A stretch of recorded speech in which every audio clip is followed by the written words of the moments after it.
Hi friends, welcome to our channel. ఈరోజు నేనైతే పచ్చి రొయ్యల ఫ్రై అయితే చేస్తున్నాను. సో దానికైతే నేను కిలో పచ్చి రొయ్యలు అయితే తీసుకున్నాను. పొట్టు తీసి మొత్తం శుభ్రంగా కడిగి పెట్టుకున్న తర్వాత 1/2 కేజీ మాత్రమే అయ్యాయి.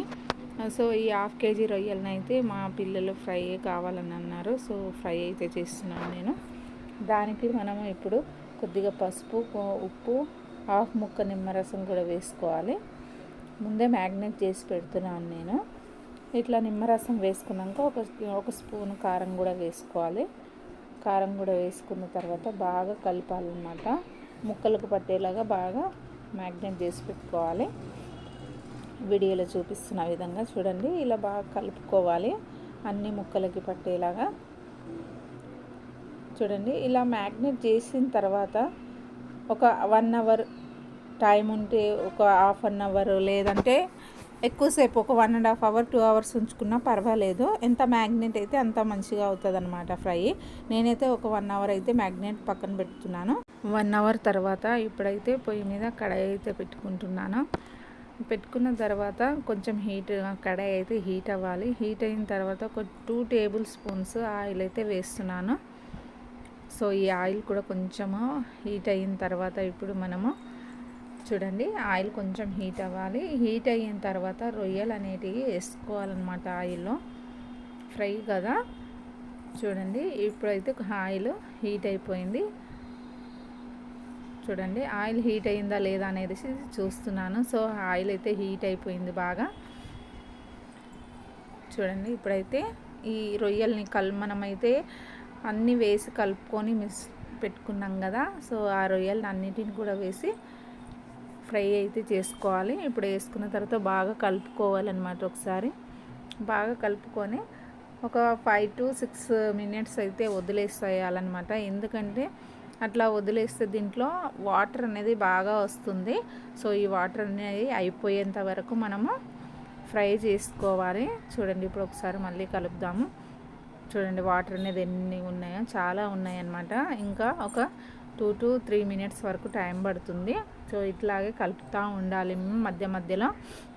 ఇప్పుడు మళ్ళీ ఒక 2 minutes వదిలేద్దాము. వాటర్ ఎక్కువగా ఉంది కదా, ఇప్పుడు మళ్ళీ కూడా కలుపుకొని హై ఫ్లేమ్లో అయితే పెట్టాను, వాటర్ త్వరగా అయిపోవాలనేసి. చూడండి, వాటర్ అయితే ఎక్కువ ఉంది కదా. ఇప్పుడైతే హై ఫ్లేమ్లో పెట్టేస్తున్నాను. ఒక 2 minutes పెడితే సరిపోతుంది, దగ్గరకు వచ్చేసింది అనమాట. చూడండి, ఇప్పుడైతే సిమ్లో పెట్టేసుకున్నాను. ఇగో ఫ్రై అయితే అయిపోయింది. కలుపుకుతూ ఉండాలన్నమాట మనం అయితే ఫ్రైకి మాడిపోకుండా. చూడండి, ఇలా ఫ్రై చేసుకున్న తర్వాత పక్కన అయితే తీసి ఉంచుకోవాలి. ఇప్పుడు అదే ప్యాన్లో ఇంకో 2 స్పూన్ల ఆయిల్ అయితే వేసుకోవాలి. చూడండి, ఒక 2 టేబుల్ స్పూన్ ఆయిల్ వేసుకుని ఒకటి పెద్ద సైజ్ అయితే నేను ఆనియన్ అయితే వేస్తున్నాను.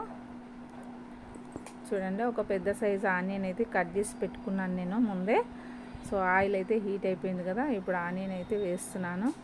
సో దీనికి కొంచెం ఆనియన్ ఎక్కువగా ఉంటేనే ఫ్రైకి టేస్ట్ అనేది చాలా బాగుంటుంది. కొంచెం కారం ఎక్కువ తినేవాళ్ళు ఒక స్పూన్ ఎక్కువగా వేసుకోవచ్చు. లేదు మీడియంగా తినేవాళ్ళు అయితే ఒక 2 టేబుల్ స్పూన్ అయితే సరిపోతుంది. సో ఇప్పుడు ఆనియన్ అయితే బాగా కలుపుకున్న తర్వాత ఇప్పుడు పచ్చిమిర్చి, కరివేపాకు కూడా వేసుకుందాము. ఇది కూడా ఒకసారి అయితే వేసిన తర్వాత కలుపుదాం బాగా. ఈ ఆనియన్ అనేది బాగా ఫ్రై అవ్వాలి, బ్రౌన్ కలర్లో రావాలి.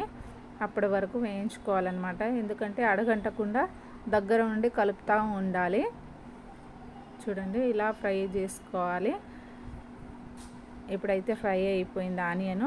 ఒక టేబుల్ స్పూన్ వచ్చేసి అల్లం ఎల్లిగడ్డ పేస్ట్ అయితే వేస్తున్నాను. ఒక 2 minutes ఫ్రై అవ్వాలి, స్మెల్ పోయేంత వరకు. దాంతోపాటు చిటికెడు పసుపు అయితే వేస్తున్నాను. ఎందుకంటే మ్యాగ్నెట్లో వేసాను కాబట్టి అందుకనే తక్కువగా వేస్తున్నాను. ఇది కూడా వేయించుకున్న తర్వాత ఒక 2 టేబుల్ స్పూన్ వచ్చేసి కారం పొడి అయితే వేస్తున్నాను.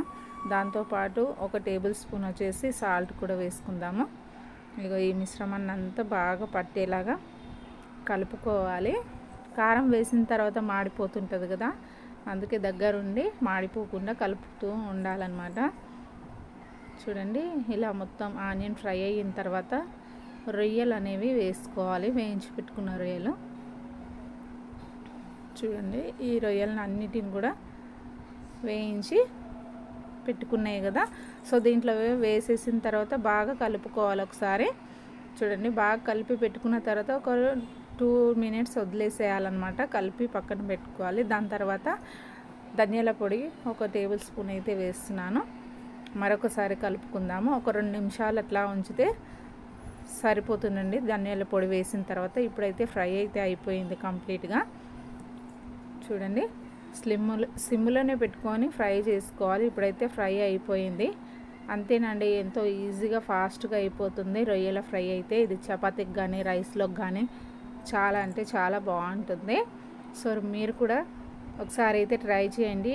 పైనుంచి ఇప్పుడైతే కొత్తిమీర వేసుకుంటున్నాను కొద్దిగా. ఈ వీడియో కనుక మీకు నచ్చినట్లయితే లైక్ చేయండి, షేర్ చేయండి.